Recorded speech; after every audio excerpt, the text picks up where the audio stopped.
Hello guys, welcome back to our channel Gaming Basics. In today's video, I will be teaching you guys how to train your Pokemon on your Pokemon Go.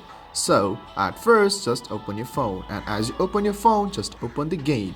And as you open the game, it takes a while to load because it depends on your internet speed. So guys, as it loads, you are in the space as I am. So just stay at the space and look at the bottom middle where you can see that Pokeball and just click on there at first. And as you click it, go for the option battle. And as you do that, just scroll all the way down where you can see this training and the 3 trainers, and all you have to do is just select one of the trainer. And as you select it, you can see the option battle and just click on there.